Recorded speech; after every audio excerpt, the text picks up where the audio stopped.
Village food চ্যানেলে সবাইকে নমস্কার এবং স্বাগত। আজ তৈরি করছি পেটের জন্য খুবই উপকারী একটি পাতার রেসিপি। এই পাতার নাম গন্ধভাদাল পাতা। কোনো কোনো এলাকায় একে গন্ধ পাতা বা গন্ধভাদুলিয়া পাতাও বলা হয়ে থাকে। এই গাছের উপকারিতা আর পুষ্টিগুণ খুবই বেশি।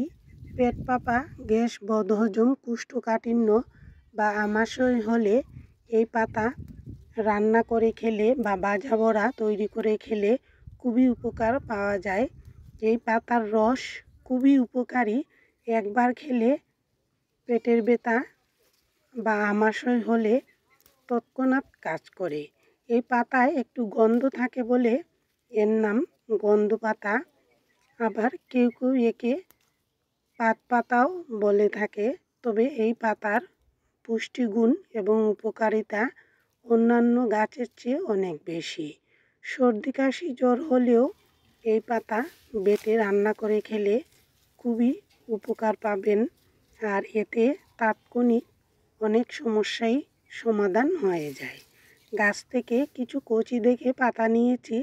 আর পাতায় তো পোকামাকড় মাকড়সার বাসা থাকে। শুরুতেই খুব ভালো করে পাতাগুলো বেছে নিয়েছি, তারপর ধুয়ে কুচিয়ে নিলাম। বড়া তৈরির জন্য পাতাগুলো কুচিয়ে নিলেই সবচেয়ে ভালো হয়। এই পাতাগুলো একটু পুরো এবং ভারী, তাই সহজে মজে না। কুচিয়ে তারপর অন্যান্য উপকরণ মিশিয়ে ভাজা বা বড়া তৈরি করলে খেতে খুবই ভালো লাগে। কুচানো পাতার সাথে পেঁয়াজ, কাঁচামরিচ, লবণ, হলুদ, সামান্য চিনি এবং বেসন, চালের গুঁড়া নিয়েছি। চাল বাটা দিলেও এই বড়াগুলো খেতে ভীষণ মচমচে হয়। চাল বাটা না থাকলে চালের গুঁড়াও খুব ভালো হয়। শুরুতেই চালের গুঁড়া এবং বেসন অল্প করে দিয়ে জল দিয়ে মাখিয়ে নিচ্ছি। এই পাতায় খুব একটা জল থাকে না, খসখসে থাকে, তাই বাটা মশলা বা চাল বাটা, ডাল বাটা এগুলো একটু বেশি করে দিতে হয়। পাতার পরিমাণ কম নিয়ে এই উপকরণগুলো বাড়িয়ে নিলে বড়াগুলো খেতে ভীষণ টেস্টি হয়।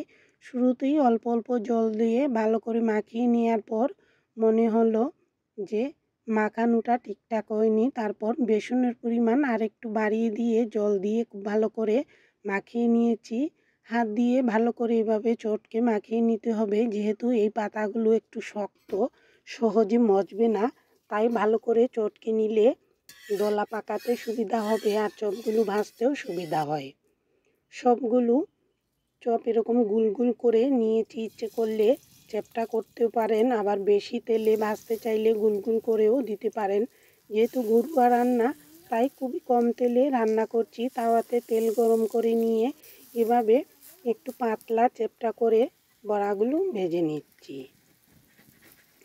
এই পাতার বড়া ভাজলে কালচে রঙের হয়ে যায় আর গন্ধটা কিছুটা কমে আসে। গন্ধ থাকে বলে অনেকেই এই পাতাগুলো খেতে পছন্দ করেন না, তবে পেটের জন্য এই পাতাটা ভীষণ উপকারী। যাদের গায়ে ব্যথা বা পায়ে ব্যথা এগুলা সমস্যা থাকে বা সর্দি কাশি হলেও মুখের স্বাদ নষ্ট হয়, তাদের জন্য এই পাতার রস ভীষণ উপকারী। চুলার আঁচ কম রেখে এরকম খুবই কম তেলে দুই পাশ মচমচে করে ভেজে নিয়েছি। চাল বাটা বা চাল গুঁড়া দিলে এই বড়াগুলো খুবই মচমচে হয়, দীর্ঘ সময় পর্যন্ত মচমচে থাকে। আর এই বড়াগুলো রান্না করে খাওয়ার পর খেতে এতটাই ভালো লাগে যে একবার খেলে বারবার খেতে ইচ্ছে করে। আমাশয়, গ্যাস বা কোষ্ঠকাঠিন্য হলে এই পাতা হাতের কাছে থাকলে রান্না করে খেয়ে দেখুন, ভীষণ ভালো লাগবে আর তেমনি উপকারী। ধন্যবাদ সবাইকে।